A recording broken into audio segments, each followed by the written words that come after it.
हाय, मैं हूं विकास और आप देख रहे हैं कॉमर्स फंडामेंटल। आज की ये वीडियो एक क्वेरी वीडियो है, क्वेरी क्लास है, यानी हम क्वेश्चन एंड आंसर करेंगे। ये कुछ क्वेश्चन एंड आंसर जो रहेंगे, जो हम क्वेश्चन डिस्कशन करने जा रहे हैं, वो स्टूडेंट्स ने पूछे हैं। मैं उनका जवाब देना चाहता हूँ और चाहता हूँ और स्टूडेंट्स को भी इसके बारे में क्लियरिटी रहेगी, ये कॉन्सेप्ट क्या रहेंगे और आप आसानी से इन क्वेश्चन को कैसे सॉल्व कर सकते हैं। तो चलिए शुरू करते हैं।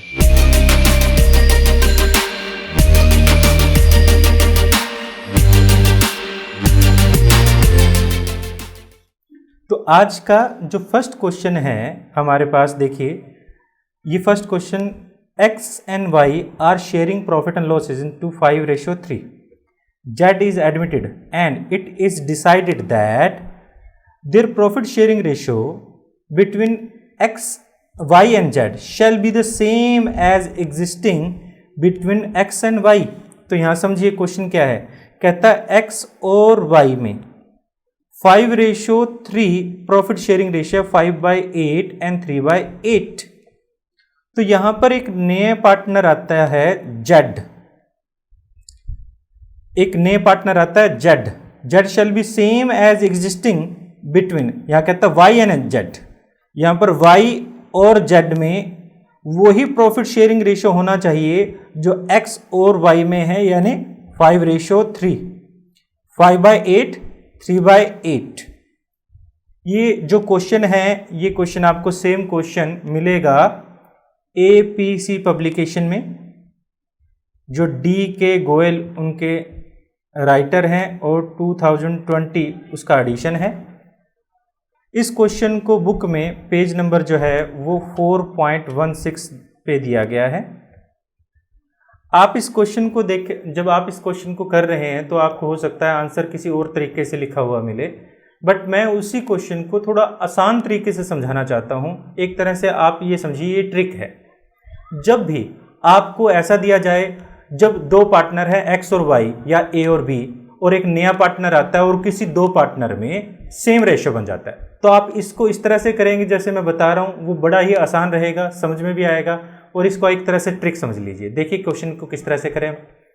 तो यहां पर आपको जो न्यू रेशियो चाहिए वो x, y और z का चाहिए। इस x और y के z को यहां पर एक ब्लैंक मान लीजिए और यहां पर भी एक ब्लैंक मान लीजिए। आपने इन दोनों को मल्टीप्लाई करना है, इन दोनों को मल्टीप्लाई करना और इन दोनों को मल्टीप्लाई करना है। तो दोनों x के रेशियो के लिए आप 5/8 को मल्टीप्लाई करेंगे 5/8 से। y के रेशियो के लिए आप 3/8 को मल्टीप्लाई करेंगे 5/8 से, और z के रेशियो के लिए आप 3/8 को मल्टीप्लाई करेंगे 3/8 से। तो हमारे पास रेशियो क्या आएगा, देखिए 25/64। ये हमारे पास यहां से आता है 25/64, यहां से आता है 15/64 और यहां से आता है 9/64। तो ये जो आपका रहेगा 15/64 और यहाँ पर रहेगा 9/64। तो आप जो नीचे की वैल्यूज़ हैं उसको आप निकाल दीजिए, तो आपके पास रेशियो बन जाता है 25। न्यू रेशियो आपका बन जाएगा 25:15:9। तो आप इस तरह से बड़ी ही आसानी से ये क्वेश्चन कर पा रहे हो। आई होप आपको ये समझ भी आया होगा। इस तरह से आप न्यू रेशियो फाइंड करें। अब इसी क्वेश्चन में हम थोड़ा सा चेंज कर लेते हैं। इस क्वेश्चन में क्या करें, जैसे कि यहां पर x और y थे जिसका 5:3 था। अब मान लीजिए कोई कहता है एक न्यू रेशियो आता है, न्यू पार्टनर आता है, ये न्यू पार्टनर है, और यहां पर कहता है x और z में जो रेशियो है सेम है। तो ऐसे में आप क्या करें, आप 5/8 और 3/8 ये रेशियो है, आप इनकी पोजीशन को रिवर्स कर लें। पोजीशन का मतलब आप y पहले लिख लें और x को बाद में लिख दें। तो ये रेशियो हो जाएगा 3:5, यानी 3/8 एंड 5/8।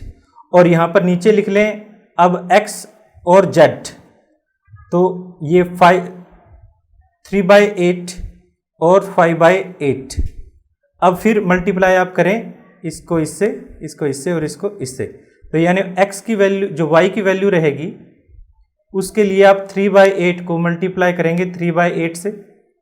x की वैल्यू के लिए आप 5/8 को मल्टीप्लाई करेंगे 3/8 से, 5/8 को मल्टीप्लाई करेंगे 3/8 से।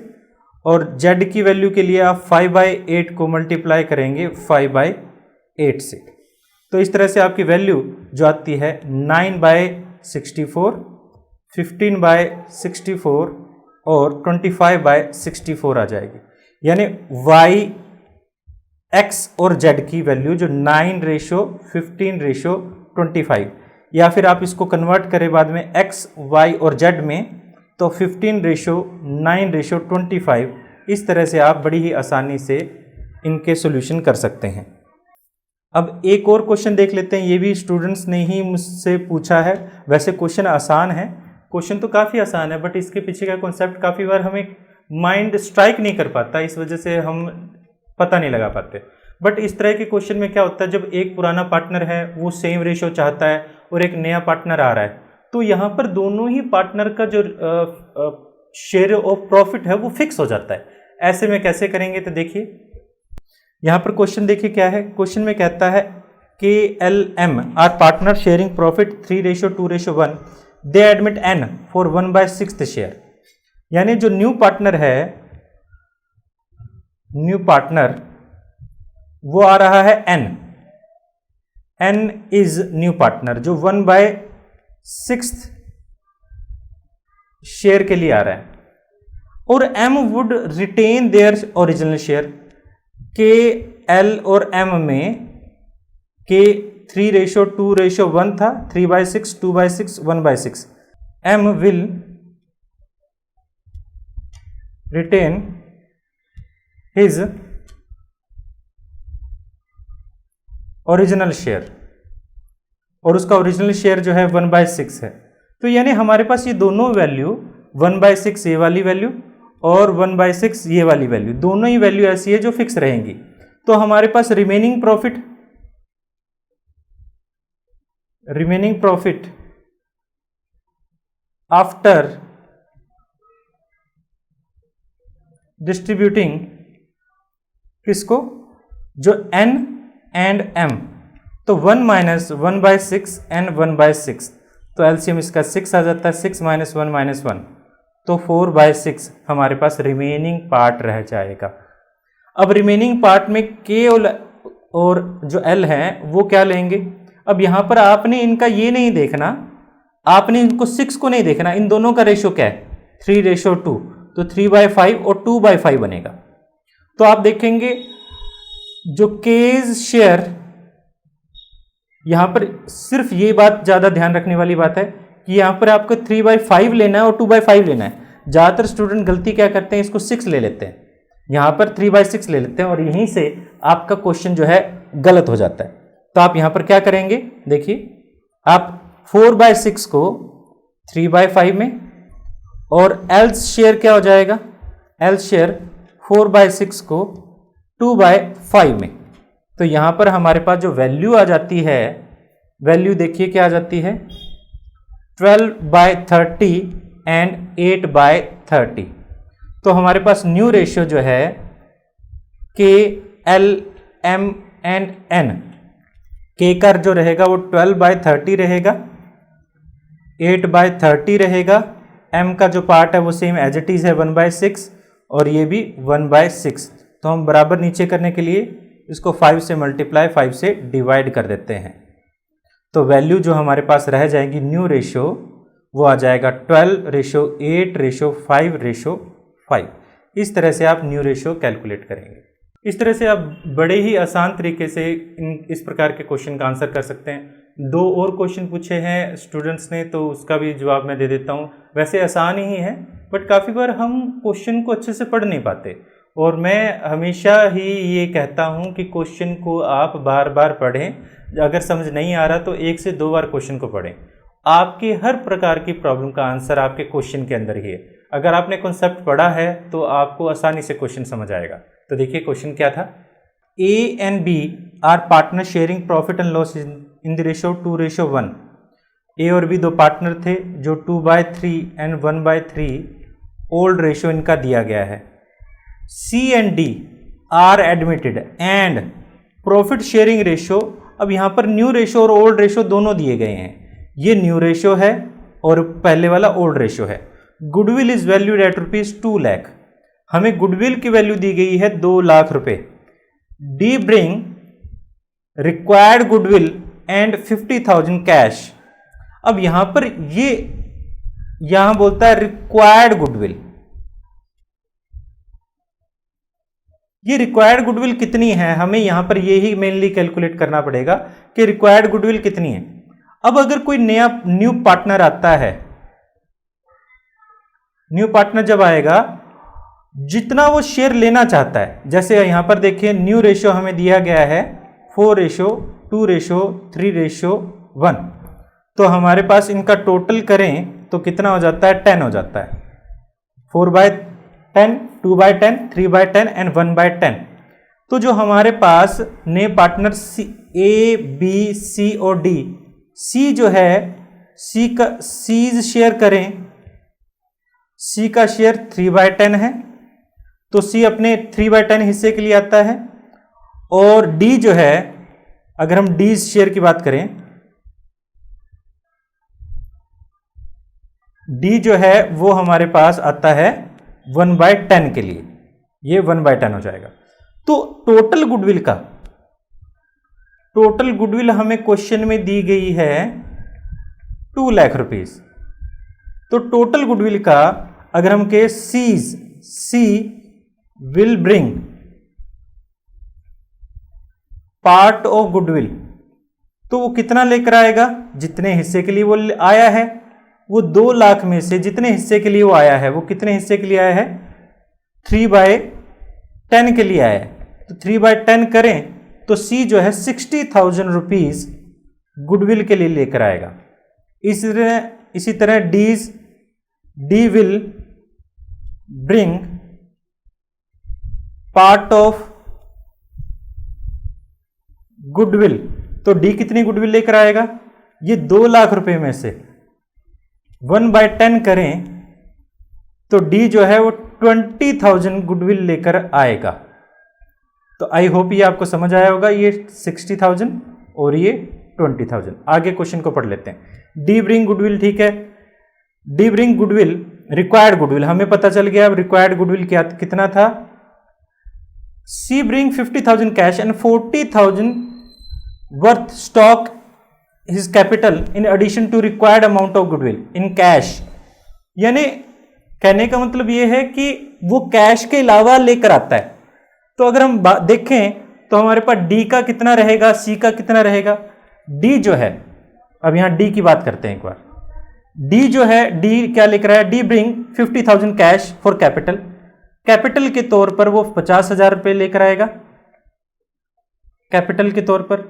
और गुडविल के तौर पर डी जो है, हमने गुडविल कैलकुलेट की थी 20,000, वो 20,000 लेकर आएगा।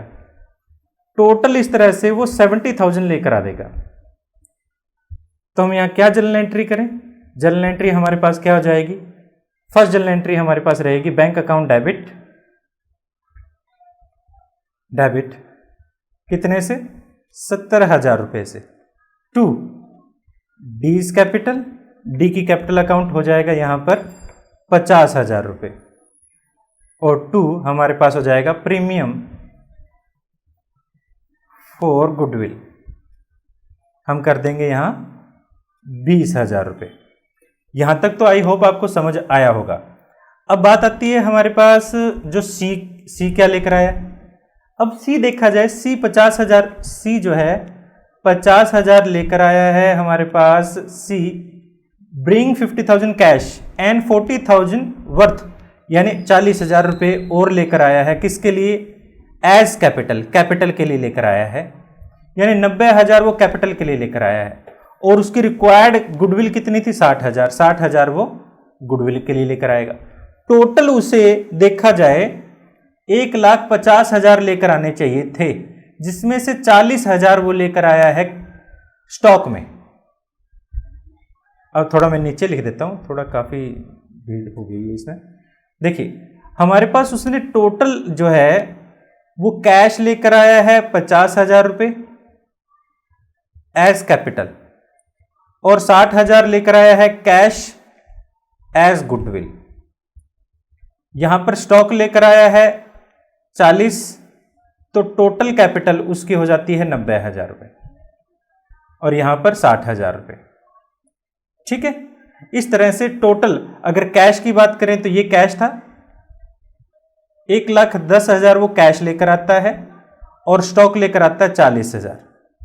इस तरह से हमारे पास 1,50,000 वो लेकर आया है। तो देखिए मैं इसको अब जर्नलाइज हम कर देते हैं, तो लिख देते हैं। तो क्या जर्नल एंट्री होगी हमारे पास, देखो सबसे पहले बैंक अकाउंट को हम कर देते हैं डेबिट, वो 1,10,000 कैश लेकर आया है। दूसरा वो स्टॉक लेकर आया है, कितना, स्टॉक को भी डेबिट कर देते हैं, स्टॉक अकाउंट बैंक अकाउंट हो गया, जो कितना था 40,000 रुपये। उसके बाद वो एज कैपिटल सीज कैपिटल लेकर आया, कैपिटल अकाउंट में क्रेडिट कर देते हैं, कितना 90,000 रुपये कैपिटल लेकर आया था। और प्रीमियम फॉर गुडविल लेकर आया था, वो कितना 60,000 रुपये। इस तरह से हमारे पास होगा। अब हमें यहां पर एक और चीज कैलकुलेट करनी चाहिए थी, जो रहेगा हमारा सैक्रिफाइस और गेनिंग रेशो। हमें ऊपर क्वेश्चन में हमने नहीं किया, हमें करना चाहिए था, क्योंकि जो प्रीमियम फॉर गुडविल है वो किस में बटेगा, सैक्रिफाइस और गेनिंग रेशो में ही बटेगा। तो देखिए हम कैलकुलेट करते हैं, तो हमें यहां पर रिक्वायर्ड टू कैलकुलेट क्या है, required to calculate sacrifice ratio. हमने यहां ओल्ड रेशो हमें दिया गया था जो कि 2:1 है, न्यू रेशो हमें दिया गया है 2:3:1, 4/10, 2/10, 3/10, 1/10 और ये 2/3 and 1/3। तो हम अगर सैक्रिफाइस रेशो का फार्मूला लगाएं जो कि old ratio minus new ratio होता है, तो हम क्या करेंगे, old ratio 2/3 and 1/3 minus new ratio 4/10 and 2/10। तो एलसीएम लें इसका, तो हमारे पास 30 हो जाएगा यहाँ पर। अच्छा, यहाँ पर हो जाता है 30, 20 माइनस 12, तो 8/30 हो जाएगा। यहाँ पर एलसीएम करें 30, 10 माइनस 6, 4/30 हो जाएगा। तो यहाँ पर इसको कट कर दे नीचे वाले को, तो 8:4, इसी को आप 2:1 भी लिख सकते हो। तो ये 2:1 जो है सैक्रिफाइस रेशियो है। इसमें इस प्रीमियम को हम टोटल प्रीमियम, जो हमें टोटल प्रीमियम मिला है 20,000 ये, और जो हमारे पास 60,000 ये, 80,000 जो प्रीमियम मिला है, हम उसको डिस्ट्रीब्यूट कर देते हैं पार्टनर्स में। तो हमारे पास क्या हो जाएगा, premium for goodwill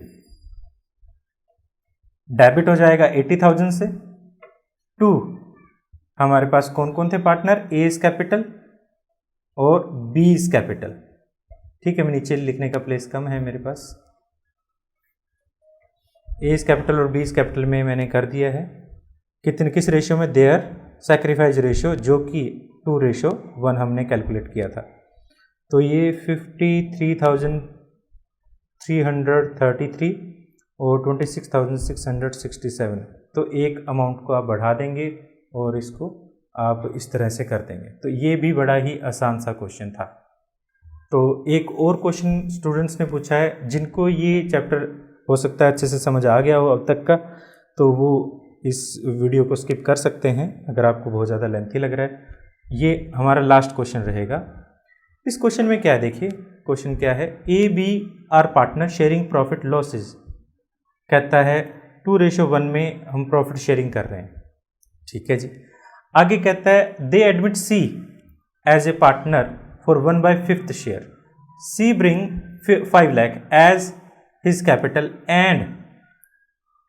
and his share of goodwill in cash. ठीक है, यहां पर जो ये 5 लाख बताए गए हैं वो सिर्फ कैपिटल के बताए गए हैं। यहाँ ध्यान देने वाली बात यह है कि ये 5 लाख एज कैपिटल है and his share of goodwill in cash. ये गुडविल कैश में लेकर आता है, गुडविल कैश में लेकर आता है, कितनी लेकर आता है ये नहीं बताया गया। तो यहां पर भी वो सेम सिचुएशन है, हमें पता करना पड़ेगा गुडविल कितनी है। हम टोटल गुडविल पता करेंगे और टोटल गुडविल से फिर उस पार्टनर की गुडविल पता करेंगे। इस तरह से हम तो इस टोटल गुडविल कैलकुलेट करने के लिए हमें कुछ अमाउंट्स दी गई हैं, कुछ बातें दी गई हैं, कुछ कंडीशन दी गई हैं। वो कंडीशन क्या है? For the purpose goodwill of the firm is to be calculate 3 year purchase of average profit of total last 4 year. 3 year purchase, last 4 year कहता है, हम किस साल की बात कर रहे हैं? हमारे पास लेटेस्ट ईयर कौन सा दिया गया है? ये दिया गया है 2018-19। 2018-19 से लेटेस्ट लास्ट 4 ईयर का जो प्रॉफिट है हमारे पास कौन कौन सा हो जाता है? ये ही हो जाता है, ये सारे दिए गए हैं। काफ़ी बार एक से ज़्यादा साल दे देता है तो आप उस साल को नहीं लेंगे। The profit of last 4 year हमें क्वेश्चन में दे दिया गया, ये प्रॉफिट हमें दिया गया है। ये भी दिया गया after charging loss, after charging voluntary retirement compensation, ये कुछ बातें दी गई हैं, तो इन्हें हमें सॉल्व करना है। इसके अलावा कुछ कंडीशन दिए गया है। ये वॉलंटरी रिटायरमेंट क्या होता है कि काफ़ी बार कोई पार्टनर वॉलंटरी रिटायर होना चाहता है या कोई एम्प्लॉय वॉलंटरी रिटायर होना चाहता है, और जब वॉलंटरी रिटायर होता है उसको कंपनसेशन हम पे करते हैं, जैसे ग्रेचुटी है या फिर कोई पेंशन बेनिफिट है, रिटायरमेंट बेनिफिट है, ये हम देते हैं। अगर वो रिटायर ना होता तो हमें ऐसा कोई खर्चा आना नहीं था। तो ये हमारे लिए क्या है? अब नॉर्मल लॉसेज की कैटेगरी में आता है। ठीक है, ये बात याद रहेगी। तो देखिए, for the flowing information is provided on 1 October 2016 the firm had purchase एक कंप्यूटर करता है 60,000 and it was debited to stationery expenses. ये बिल्कुल हमारे पास जब गुडविल हमने कैलकुलेट की थी तो उसके जैसा क्वेश्चन ही है। Depreciation is to be charge on computer at 20% on diminishing balance method. यानी पहले साल हमने 1 अक्टूबर 2016 को हमने खरीदा 60,000 में कोई एसेट, तो हमने 2016 में खरीदा और हमने स्टेशनरी में चार्ज कर दिया, तो ये हमारा प्रॉफिट कम हो चुका है। तो सबसे पहले उस प्रॉफिट को हम क्या कर देंगे? बढ़ा देंगे, ऐड कर देंगे 2016 के प्रॉफिट में। कितना? 60,000। 16-17 के प्रॉफिट में हम 60,000 ऐड कर देंगे, और उसमें से जो डेप्रिसिएशन लगना चाहिए था 1 अक्टूबर से 2016 से अक्टूबर, नवंबर, दिसंबर, जनवरी, फरवरी, मार्च, जो 6 मंथ का होता है हमारे पास, इस पे 20% अगर हम देखें तो ये 60,000 का 20% हमारे पास 12,000 हो जाता है। 12,000 का हमारे पास 6 मंथ का हो जाता है 6,000। तो 6,000 तो इस साल का रहेगा, और अगले आने वाले सालों पर भी इसका डेप्रिसिएशन का इफेक्ट आएगा, क्योंकि हमने शुरू से इसको चार्ज नहीं किया था। क्वेश्चन पूरी तरह से करेंगे तब और अच्छे से समझ पाएंगे। तो मैं इसको यहाँ से एक बार रब कर देता हूँ। देखिए आगे क्वेश्चन में और क्या कहता है। क्वेश्चन कहता है the closing stock ended 31st March 2017 and the 2018 were overvalued by 20,000, 30,000 respectively। ठीक है, इसके बारे में भी हम एक बार डिस्कशन कर चुके हैं, एक बार और डिस्कशन कर लेंगे क्योंकि क्वेश्चन स्टूडेंट्स ने पूछा है। To cover the operating cost annual charges 10,000 should be made for the purpose of valuation of goodwill. ठीक है, तो हमारे पास एक एनुअल चार्जेस है। इस एनुअल चार्जेस को हम कैसे करेंगे इसके बारे में बात करेंगे। हमें वेट नहीं दिया गया, कोई दिक्कत नहीं है, हम वेट के बिना करेंगे। पहले हमें जो खर्चे हैं उनको ठीक करना पड़ेगा। तो हमारे पास साल कौन से दिए गए हैं? 2015-16, 2016-17, 2017-18 और 2018 और 19 दिया गया। तो हमें प्रॉफिट्स दिया गया था। प्रॉफिट्स कितना कितना है? 1,60,000, 1,40,000, 2,50,000 और 2,40,000। ठीक है, यहाँ पर आपने ये प्रॉफिट दिया गया था। अब हम धीरे धीरे इसका जो सारा हमें जिस तरह से कहता है उस तरह से चलते जाते हैं। 2015-16 में 1,60,000 जो प्रॉफिट था, आफ्टर चार्जिंग लॉस था 25,400। लॉस हो गया था। अब इस लॉस की वजह से ही इफेक्टेड है, यानी लॉस की वजह से अगर ये लॉस ना होता तो हमारा प्रॉफिट इतने से बढ़ जाता। तो हम इसको बढ़ा देंगे, तो हम ऐड कर देते हैं, हम इसमें ऐड कर देते हैं क्या? जो अब नॉर्मल लॉस जो कि है 25,440। आगे देखिए, after charging voluntary retirement compensation 50,000, ये जो है वॉलंटरी रिटायरमेंट, अगर ये ना देने पड़ते हमें तो हमारा प्रॉफिट बढ़ जाता, तो हम बढ़ा देंगे, तो ऐड कर देते हैं इसमें क्या, वॉलंटरी रिटायरमेंट एक्सपेंसेस 50,000 हम ये ऐड कर देते हैं। ये दोनों ही बातें हो गई हैं। अब कहता है ऑन 1 अक्टूबर 2016, 1 अक्टूबर 2016 को, 1 अक्टूबर 2016 को हमने एक कंप्यूटर खरीदा जिसकी कीमत 60,000 रुपये थी, और उसको हम खर्चों में डालने के बजाय हमने उसको एसेट मानने के बजाय हमने उसको खर्च मान लिया। ये गलती से खर्च मान लिया। इस खर्च मानने की वजह से हमारा प्रॉफिट जो है वो रिड्यूस हो चुका है। इस प्रॉफिट को दोबारा से बढ़ाने के लिए हम इसको क्या करें, ऐड कर देते हैं। इसको हमने ऐड कर दिया, तो हम ऐड कर देते हैं क्या, जो हमने कंप्यूटर किया, कंप्यूटर को हमने इस साल हमने ऐड कर दिया। ठीक है, 2016-17 अक्टूबर 2016 जो है हमारे पास जो प्रॉफिट इसका होगा वो 2017 में रहेगा। ठीक है, यहाँ तक तो कोई प्रॉब्लम नहीं थी। अब इसके ऊपर 20% डेप्रिसिएशन था, वो हमने चार्ज नहीं, क्योंकि हमने इसको एसेट ही नहीं माना, तो एसेट नहीं माना तो इसके ऊपर जो डेप्रिसिएशन है वो भी चार्ज नहीं किया होगा। तो हम क्या करें, अब डेप्रिसिएशन चार्ज कर देते हैं फर्स्ट ईयर, जो कि 2017 का एंड है, यानी 31 मार्च को हम क्या करें, इस 6,000 पर 20% 6 मंथ का डेप्रिसिएशन चार्ज कर देते हैं, जो कि हो जाता है 6,000।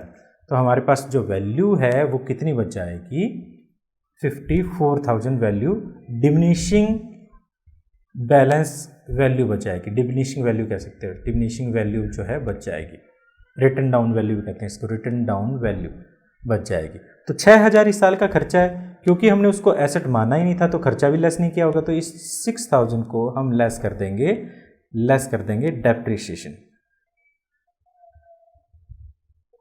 अब डेप्रिसिएशन ये तो 6,000 हुआ, अब 20% हमें कैलकुलेट करना है।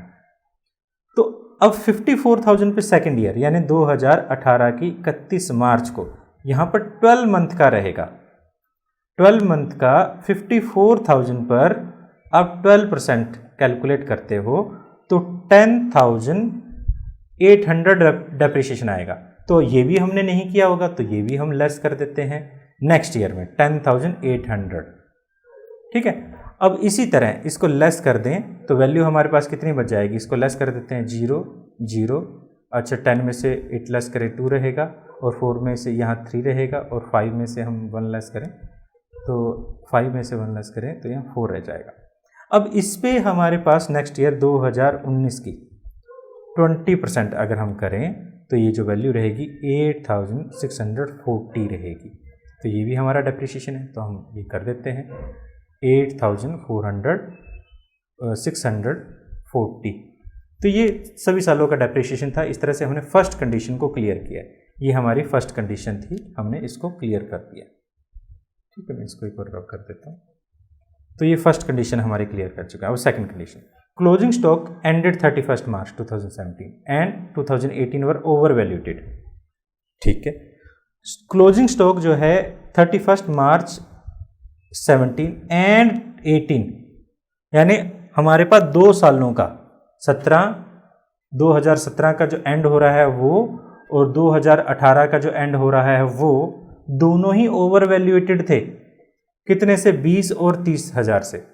आप एक बात जानते हैं, किसी एक साल का क्लोजिंग स्टॉक, इसके बारे में मैं थोड़ा सा दोबारा बता देता हूँ। मान लीजिए हमारे पास ये ट्रेडिंग काउंट है। ट्रेडिंग काउंट में इस तरफ हमारे पास ओपनिंग स्टॉक और इस तरफ क्लोजिंग स्टॉक होता है। इस तरफ हमारे पास सेल होती है और इस नेट सेल होती है, और इस तरफ नेट परचेज और डायरेक्ट एक्सपेंसेस होते हैं। अगर किसी साल का क्लोजिंग स्टॉक, ये वाला क्लोजिंग स्टॉक ओवर वैल्यूटेड हो जाए, तो नेक्स्ट ईयर का ओपनिंग स्टॉक, क्योंकि यही closing stock next year opening stock होता है, ओपनिंग स्टॉक भी क्या होगा, ओवर वैल्यूएटेड होगा। इससे होगा क्या, अब ये करंट ईयर मान लीजिए और ये नेक्स्ट ईयर मान लीजिए, इससे होगा क्या, अगर किसी साल का क्लोजिंग स्टॉक जो है ज़्यादा है तो इससे हमारे पास प्रॉफिट क्या हो जाएंगे, ज़्यादा हो जाएंगे। इसको ठीक करने के लिए क्या करें, लेस कर देते हैं क्लोजिंग स्टॉक को। तो क्लोजिंग स्टॉक जो 2 सालों का इंक्रीज हुआ है उनको दोनों सालों को हम लेस कर देते हैं। दो कौन कौन से साल थे हमारे पास, 2017 और 18 में 20,000 और हम लेस कर देते हैं जो क्लोजिंग स्टॉक ओवर वैल्यूएटेड को 2017-18 में, 2016-17 और 2017-18। अब इनका असर क्या हुआ होगा, असर ये हुआ होगा कि जो नेक्स्ट ईयर है, नेक्स्ट ईयर यानी अगर ये क्लोजिंग स्टॉक यहां पर बढ़ा हुआ था तो यही closing stock next year opening stock बन जाता है और बढ़ जाएगा। और इससे होगा कि अगर क्लोजिंग स्टॉक यानी डेबिट साइड बड़ी हो जाती है तो खर्चे बढ़ जाते हैं। खर्चे बढ़ने से क्या होगा, प्रॉफिट हमारा कम हो जाएगा। अगर प्रॉफिट कम हो गया तो हम क्या करें, ठीक करने के लिए इसको ऐड कर देते हैं। तो यहां पर ये जो हमने इस साल लेस किया था नेक्स्ट ईयर, इसको हमने ऐड यहां पर करना है, इसको हमने यहां पर ऐड करना है और इसको 30,000 यहां पर ऐड करना है।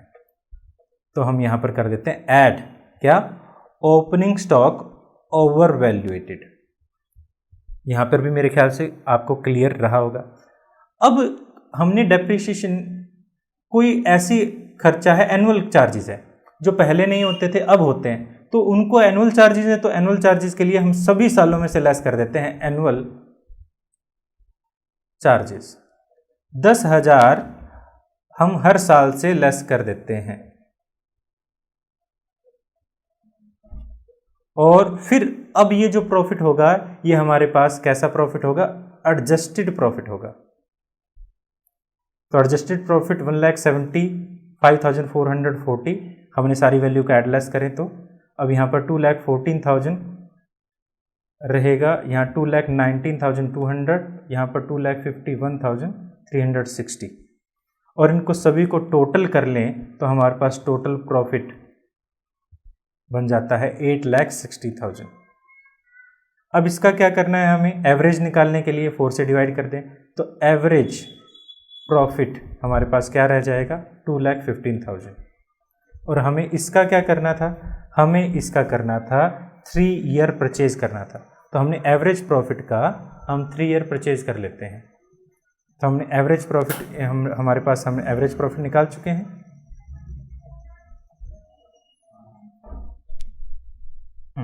ये हमारे पास एवरेज प्रॉफिट का गुडविल क्या रहेगी हमारे पास, 2,15,000 का 3 ईयर परचेज, तो हमारे पास 6,45,000 हमारी गुडविल मिलती है।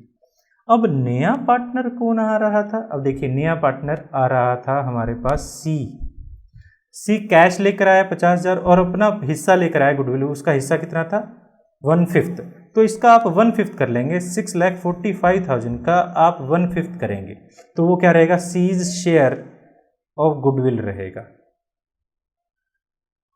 तो आप 1/5 करते हैं इसका तो हमारे पास 1,29,000 रहा जाता है। तो यानी वो कितना लेकर आया, 5 लाख प्लस 1,29,000। तो हमारे पास वो क्या बैंक में लेकर आया, जनरल एंट्री के लेते हैं, bank account debit to C's capital. C capital 5 lakh रुपए लेकर आया है और वो प्रीमियम फॉर गुडविल 1,29,000 लेकर आया है। इस तरह से वो 6,29,000 टोटल लेकर आता है। उसके बाद हम इस प्रीमियम को, जो प्रीमियम फॉर गुडविल हमें मिला है जो कि 1,29,000 था, उसको हम पार्टनर्स में डिस्ट्रीब्यूट कर देते हैं। किन पार्टनर्स में, जिन्होंने सेक्रीफाइस किया है।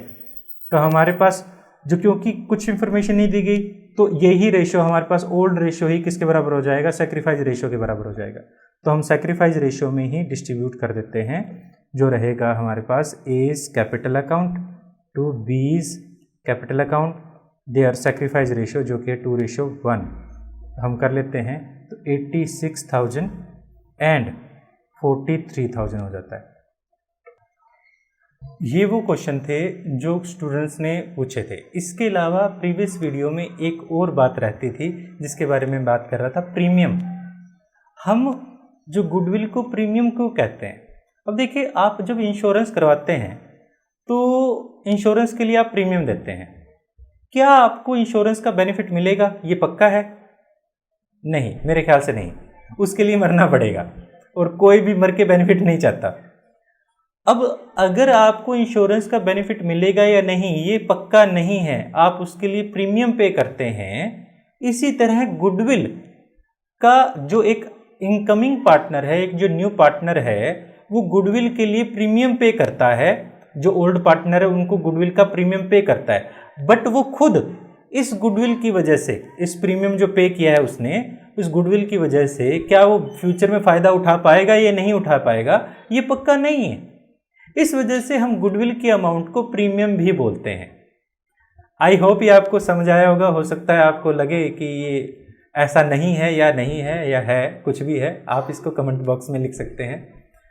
और हमारी नेक्स्ट वीडियो में हमने गुडविल की कैलकुलेशन के लिए एक पार्ट हमारा रहता है, वो नेक्स्ट वीडियो में करेंगे।